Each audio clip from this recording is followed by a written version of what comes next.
Hello, my name is Melissa Lane. I am the Health and Temperance Leader at the Ephesus Seventh-day Adventist Church in Saginaw, Michigan. Good morning. My name is Bobby Porter, and I'm one of the Health and Temperance Directors at Flint Fairhaven SDA Church. Welcome. We're so glad you could join us again today. May you be blessed today. Yes, thank you for joining us today as we continue our mental health series.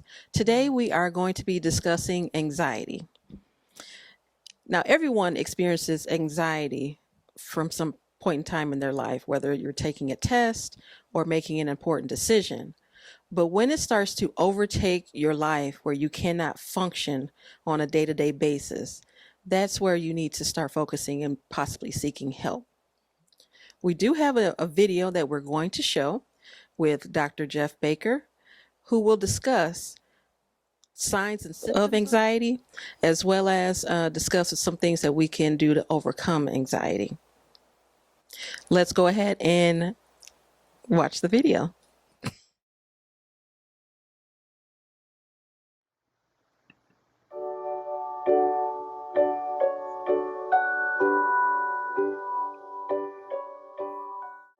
So, anxiety is one of those emotions that we all have that's kind of uncomfortable. It's very normal and natural. And it's whenever our safety and security is at risk. And it can be something physical, like when we're driving on the icy roads, or it can be something like it has to do with somebody's appraisal of us, like when we risk rejection or failure. And that's going to show up for all of us. And it's supposed to be there because it's there to protect me. It's there to help me understand that when I feel my car kind of slide a little bit when I'm driving in downtown, that I should have that kind of fight or flight sympathetic nervous system thing kick in, and I feel that, and I correct my car. That's supposed to be there. Or when I'm approaching someone to introduce myself, or if I'm making a pitch at work and doing a speech like this one, that I should have a little bit of anxiety. I should have a little bit of that show up because I'm risking failure or rejection. When anxiety becomes a problem, it's because this very normal, natural thing, I begin to fight it or struggle it. So rather than kind of making room for it to be in my experience, like if I'm going to compete in a soccer game, or again, make a business presentation, that I began to struggle with it. And rather get focused on my plan of what I'm going to do, I start focusing on that feeling of anxiety, and I develop a fear of the anxiety. And I start focusing on that, and then several things happen. Number one, it amplifies. So I go from like a level 3 to a level 7. And when I'm a level 7, things get a little squirrely because I can push my pulse above 100. And when I do that, I start having that fight or flight mechanism kick in. And then my brain gets a little foggy. I'm not thinking very clear. I have all kinds of other negative feelings rush in because it gets so intense. And the other thing is, I can stay there for a really long time because I get focused on it. And because I get focused on it, I kind of stay there. And whatever my brain gets focused on gets bigger. So then as I do that over time, I start doing two things. Number one, I start developing a habit of focusing and fighting it. And number two, I start avoiding things in life that stimulate that anxiety. So I reduce my life and not take the risks on the things that are important to me. So I end up having a life where I'm focused on being comfortable rather than focused on pursuing the things that matter most to me, which always involve usually taking some type of risk.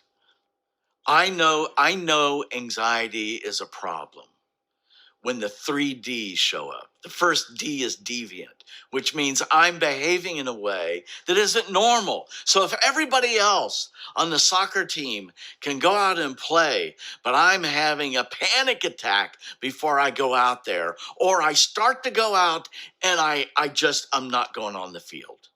Or if everybody else can do something that causes me extreme anxiety, that it interrupts my ability to do what everybody else can do, or what something that's important that I would like to do that other people do and I don't. I avoid it, or I do it under great duress, which is the next D. I am so distressed by this thing that it feels wrong. It feels bad.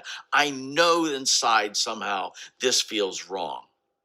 And the last is dysfunction, meaning that it impairs the way I live my life, that I can't do the things at work that I should be able to do or want to do, or at home, I'm not able to do the things that I want to do or should be able to do. Those activities become reduced or abandoned altogether. Anxiety shows up because I pursue something that matters a great deal to me. And as a result of pursuing that, I take a risk. And that risk of failure, that risk of rejection, my brain sees that as the same thing as a physical risk.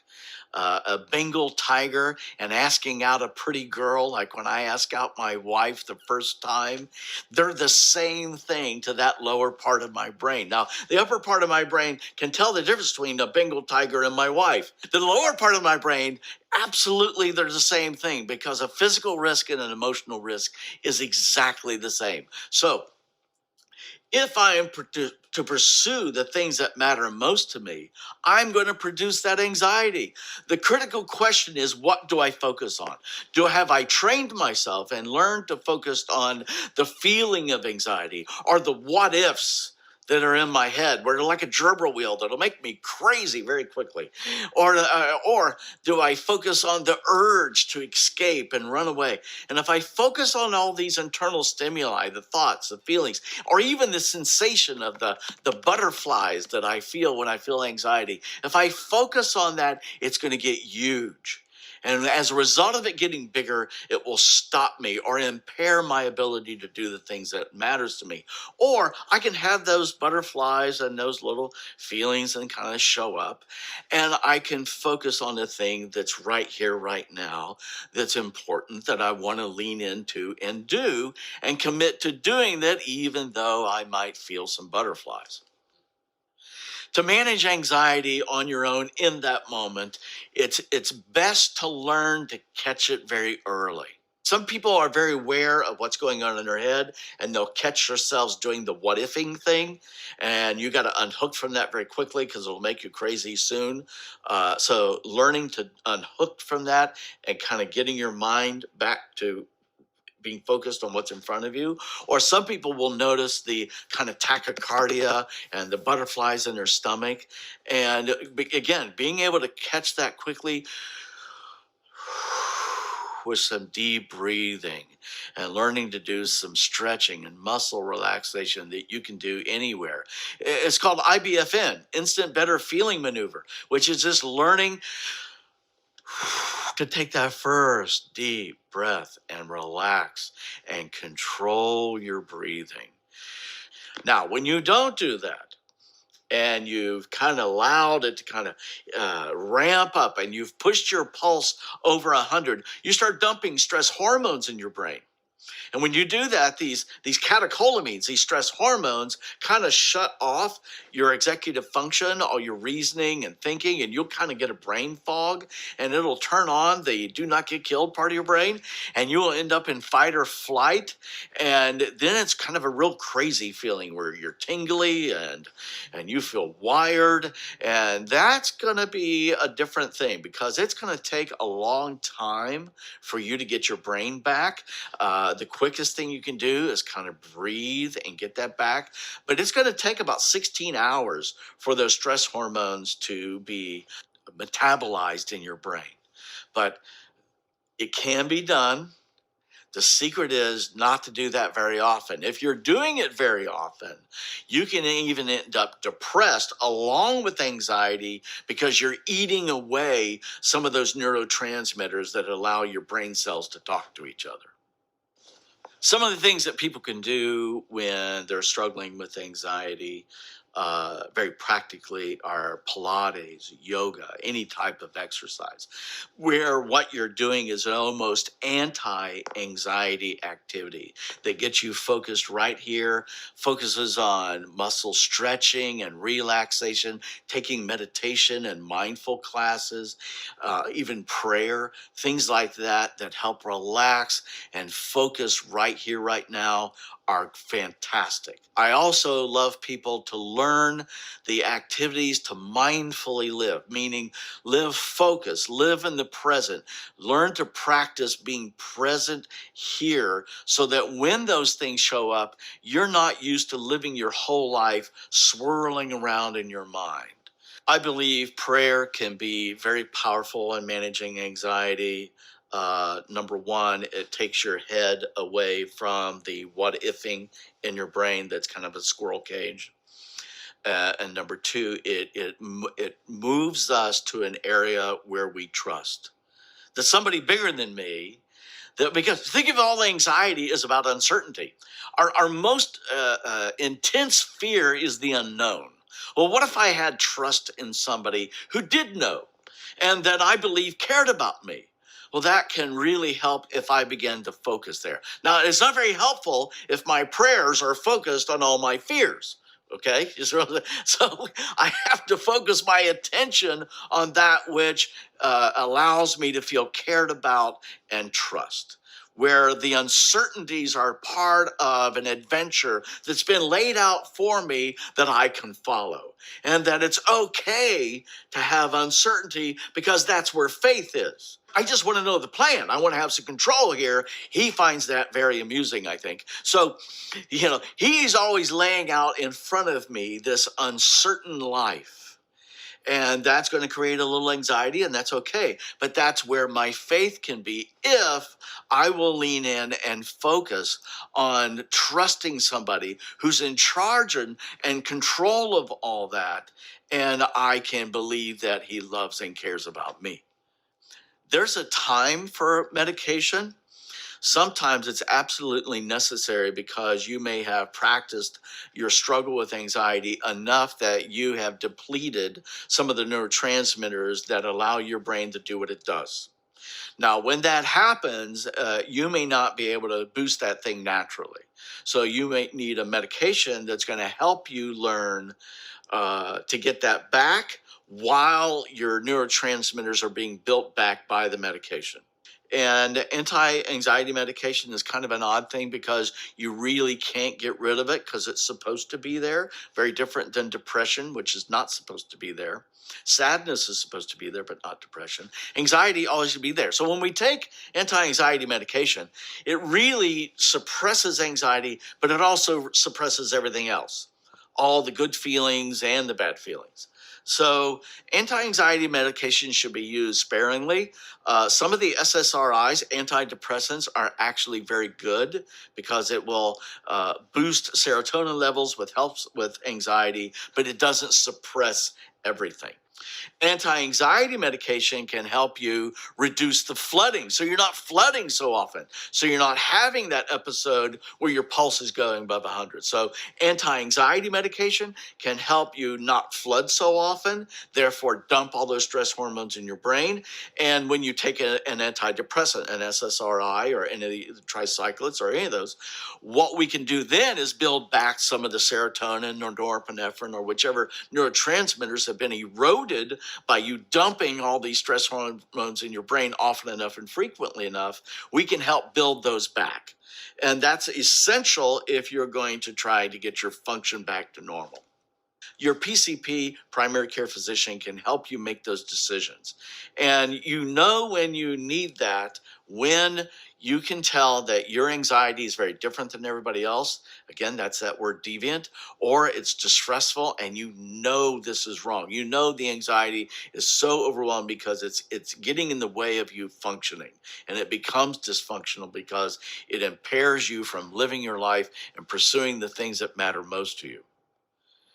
When people have anxiety or any mental disorder that actually becomes a disorder where they need to be helped, it's the 3Ds, that they are so abnormal, they're deviant, that they're not able to function as a normal person who's struggling with anxiety. They can't show up for work, or when they do, they're not able to do their job, or they're actually maybe even a danger to other people or themselves. Their dysfunction is so out there that, again, they may get hurt or hurt someone else. or the inside, they know something is so wrong. Maybe they can't articulate it or put their finger on it, but they know something is really, really wrong in them. And when that happens, we need to move people into treatment. And sometimes I have, as a psychologist, I have the power to put people in the hospital against their will. And I do that often, because sometimes people can't make that decision. And sometimes you have to call 911 and they'll send a police officer, and that police officer will make that decision to call the EMTs, and they may have to take that person against their will. So one of the things about anxiety is learning to work with people who might have some anxiety. And if I know that anxiety is going to cause them to avoid certain issues, or at least end up in brain fog where they're not as sharp or using their potential, their IQ like they could, I want to try to not stimulate that anxiety by not being so threatening. So one of the things I need to learn to do as a leader is called warm startups. In other words, if I have an issue that I have to address about your performance, or I got an issue that you and I need to get our head together, what I want to do is address that issue with warmth. I can say very clearly, specifically, concretely what I want. I shouldn't have to hint around. I don't have to treat you with kid gloves. I think that's a really bad idea. I need to be straightforward and concrete with you. However, I can also be warm. And warmth looks like this. Okay, it looks like this and it sounds like this, so that I can say to you what I need to in a way that would communicate with my body language and my affect, that I'm saying this in a way that's also talking to a friend, somebody I care about, somebody that their life means something to me. Now, if I'm doing this harshly, because I'm doing it because of my own emotional reactions, I mean, that's just a little narcissistic. So that's a really bad idea, because I'm only thinking about me, and that's a really bad leader. So I want to do this in a way that facilitates the cohesion in team. If I really care about being a leader and I really want this team to do well, then I need to do so with the intent of having cohesion with the people who are willing to be led by me. One of the things I've noticed in the people who trained me, which is a group of psychiatrists that were worth their weight in gold, is how they noticed when I was getting overwhelmed. I did a lot of work in the emergency room, and the first couple of months that I was in the emergency room, nurses used to come up and pat me on the back and say, "Dr. Baker, you're going to have to breathe," because I was like turning purple, because the things that would come in, and I would just go, so breathing was always important to do your work, and I was not. And so they were very kind to me in the first few months of my residency in the emergency room, to tell me when to take breaks and when to kind of go catch your breath. Because some of these things I'd never seen before, smelt before, or, had come close to, because it was pretty raw. And they were so good to kind of coax me along and telling me when I needed to go get a cup of coffee, or, take that break, go and breathe and kind of get your brain back and get back into it. And so that permission to kind of have that space really helped that learning process. And pretty soon I learned to adapt and adjust to the things you would see in an emergency department. But that learning process was involved with permission to take a break. That was another powerful video from Dr. Jeff Baker. I like the way that he explains the way that people react, and some things how may contribute to anxiety. Again, everyone has it, everyone has experienced it, but when it overtakes your life, that's where the downfall comes. And you definitely need to be aware of certain signs and symptoms. When the anxiety gets to the point where it hampers how you function, and that's when we need to seek help. And there's nothing wrong with seeking help, as Dr. Baker said. Sometimes either just talking to somebody, to an expert who can help walk you through some steps that can be done. Maybe even a prescription. help alleviate that. With seeking help through a psychologist, psychiatrist, Yes. you just don't want to, take something because someone has already had a prescription. Please don't take anybody else's medicine. Please don't. No, we're not suggesting that, but make sure that you are aware of how you're feeling, be aware of your surroundings. And is this something that happens on a daily basis? Or is it something that just happens every couple months? And maybe stop and think about what's causing the anxiety. If you're just really, really anxious, stop and think about what's happening. What scenario are you in? Is it when a certain person comes up to you and maybe touches you inappropriately, maybe with their arms around your shoulders, and you really don't want that? Or maybe it's somebody who just looks at you in a way that demeans you, or even says something. So then you're anxious because you want people to think well of you. And or is it when you're at work and anxieties and pressures are put on you? So there's a lot of different reasons for anxiety. And hopefully, number one, as we already said, you can talk to somebody and seek help. And just know that you're not alone. You're not the only one who's got anxieties. As Melissa has already said, we all have anxiety. And there are times when our anxieties get to be pretty high. So then if you can stop and think about what makes you feel better. What makes you feel at peace? We have one more video to show you. And we think that we hope and pray that it will be a blessing.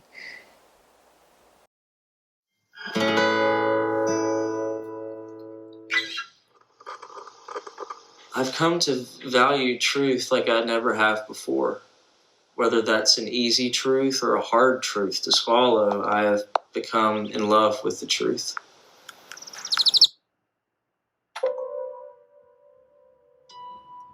It was hunting season. Woke up in the morning, 4:30, 5 o'clock. The woods are still, birds chirping. The trees aren't really swaying. It's just silence. And, silence can be a very painful place.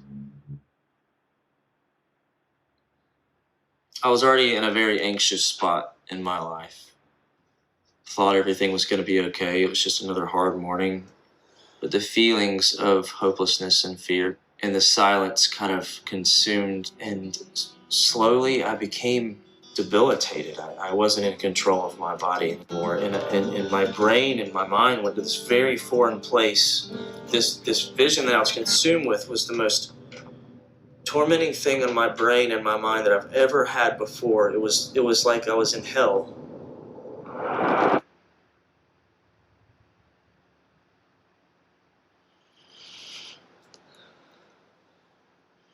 I thought I knew what to do in this situation, but this was a whole nother level of panic. And I slowly began to pass out. In the midst of panic, in the midst of an anxiety attack, that's the result of your thinking. And that's why we have to really protect our thinking.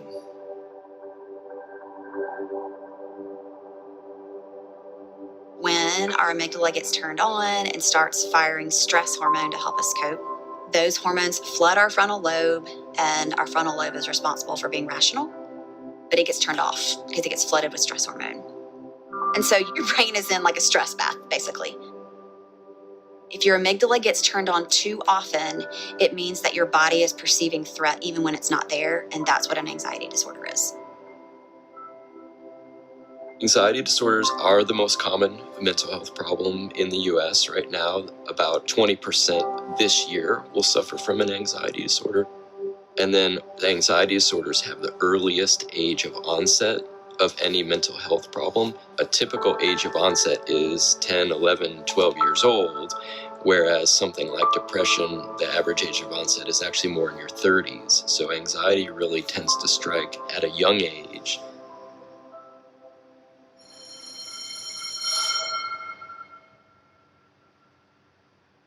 My very first panic attack was in 6th grade. I still remember it to this day. I was in the cafeteria and I had my peanut butter and jelly sandwich, and the anxiety hit me.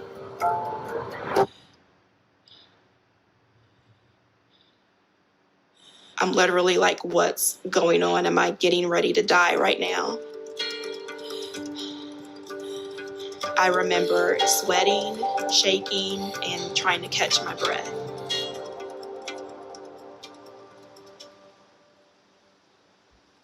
And I guess because I hadn't really been taught about mental health in any kind of a way at that point, I really didn't even know how to verbalize to anyone what was going on. I just knew that I feel really bad right now. I mean, I think the anxiety comes from a place of fear.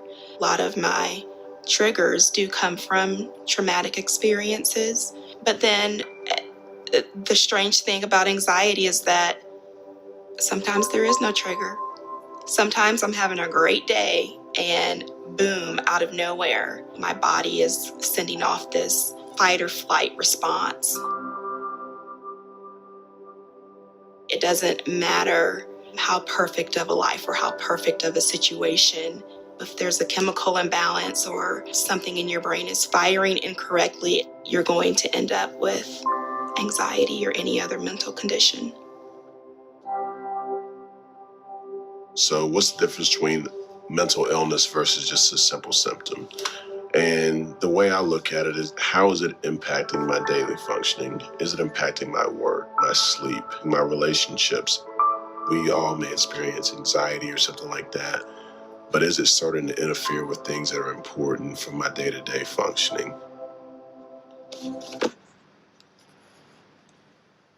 Human fear makes anxiety tricky.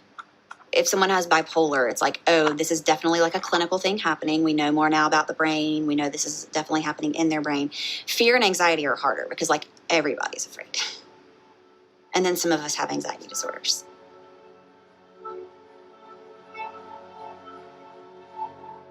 I would experience the heart race and the sweating, the heart palpitations because of an illusion of fear, because of creating these scenarios in my mind of people not accepting me and liking me. And I actually had just a period of yelling at God, like with all of my heart and soul. I really do not want to speak those words out of my mouth. Seth, you have a problem with anxiety.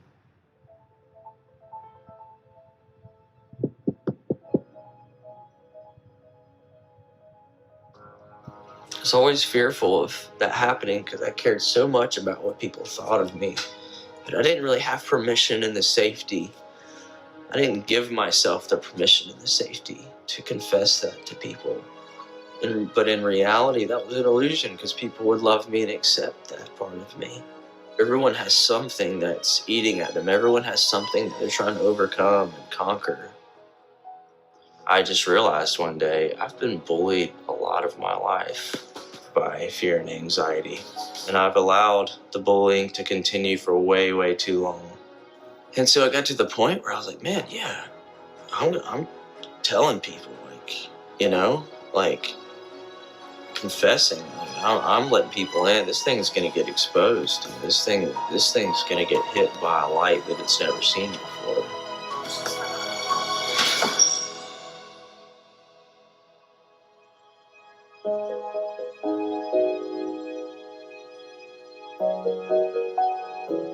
I think, though, too, that redemption and restoration are real.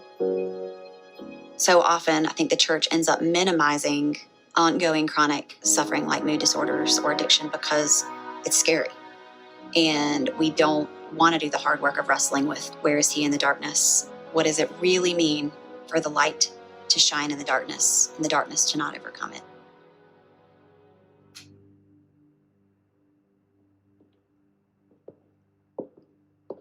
Society pushes the idea of independence as the goal. It's this dichotomous kind of binary of either you're independent or you're dependent or codependent. And so it's like, well, I guess if I'm given the two of those options, then yeah, I want to be independent, right? However, I challenge my clients to reject that idea. And I actually start out telling them in the first session that independence is BS. You know, these myths of being self-reliant, self-made, I've yet to meet anybody who really is doing everything on their own. And I definitely don't meet people who sustain doing things completely on their own. And so instead of trying to figure out how do I do things on my own, what I want to figure out is how do I have the right people around me to support me being the best version of myself possible. I'm going to still do the work, but I'm also going to incorporate support to make that sustainable.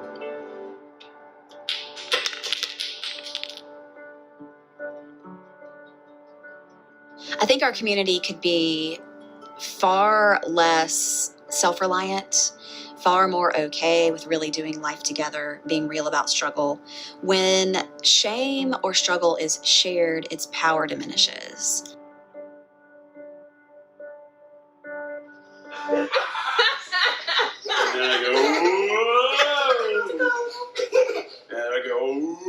He's a big goofball, and I love it.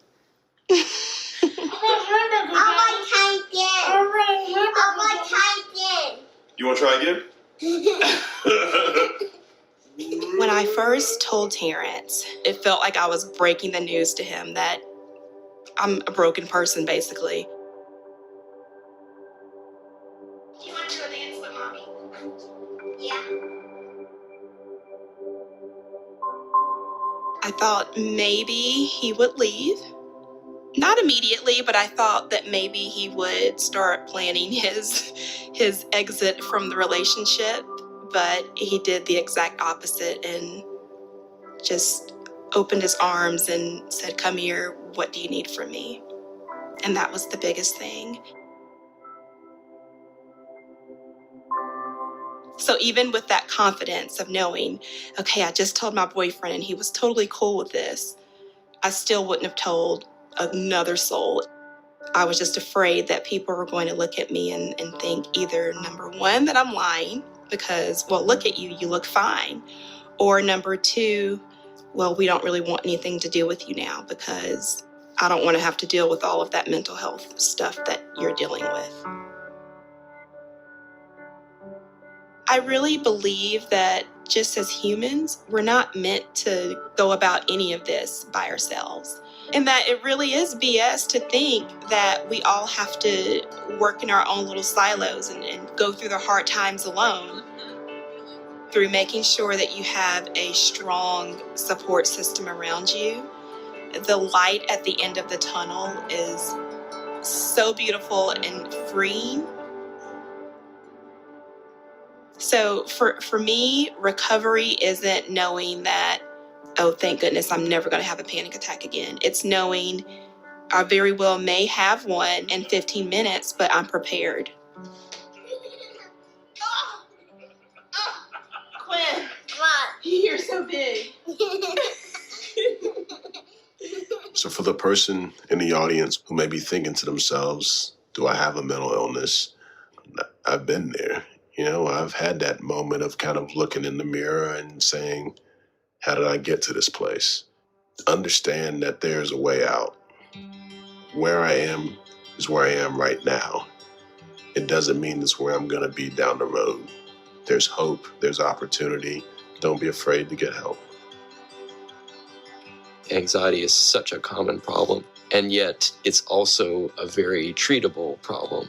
The great thing about the internet is you can easily do a search for anxiety treatment providers. That would be a great next step if you're trying to conquer anxiety. Sometimes for those of us who are in the space of helping, and by that I mean not professionally, just regular folks, I think it's important to realize that if somebody is vulnerable or somebody is struggling, you don't have to have the answers. You don't have to fix anything. The only thing you have to do is work to create and maintain a space where they can be open and be honest and be vulnerable with you. This is my kind-hearted and beautiful wife, Kate. What does that look? Sorry, I'm not your wife yet. Oh, yeah. Seth shared with me very early on about his anxiety, and even though it was like so early on, that didn't change at all the way that I felt towards him. I appreciated him being real and vulnerable with me. I can only understand, and I think like people, in relationship with people with anxiety can only understand to a certain extent when you don't struggle with that yourself. But like for me, what I've found to be helpful is just being present with you, you know, and listening and trying to understand and praying with you. And it's been challenging, but it hasn't ever Scared you off? scared me off or changed how much I care for Seth. Bless the Lord.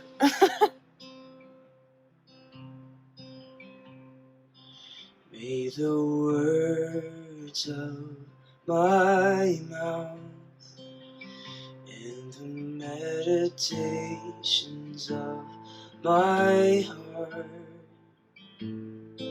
be pleasing to you. Be pleasing. What really triggered me being vulnerable is the scripture about the truth setting you free. I believe that the Lord is offering an amount of grace that we can't even comprehend and understand. Suffering does not have the final word. It is not the biggest thing, although it is very, very real, and it is daily for many of us. We have a Savior who doesn't remain far from it, not when he was on earth and not now. I didn't expect life to be like this in a good way. I've just found that I'm able to live this life with the anxiety and with knowing that, yes, at any moment it can hit me, but knowing that I have all the tools, I have all of the people, I have all of the resources there to fight it. So my hope is that as we hear different people's stories, that we listen for the shared humanity, for the shared vulnerability, as well as the shared opportunity that we have to create a more whole and humane and healthy society. And that's just such a freeing thing. It's like, we're humans. Like, we're not perfect people. Like, we're going to have really crappy days. And that's okay. We're going to struggle with stuff, and that's okay. Like, let's do it together. Let's just do it together. Let's just struggle together and get healed together and overcome together. And like, if we could only taste the freedom that comes from letting something in the light and letting people in that light with it, we would experience a joy that this world don't experience very often.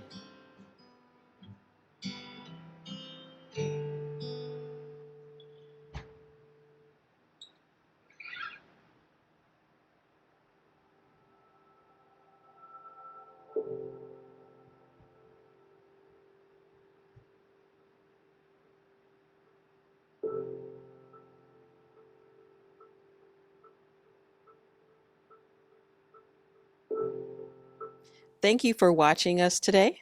We will continue our discussion this evening at 7:30, where we will read off your questions if you have any.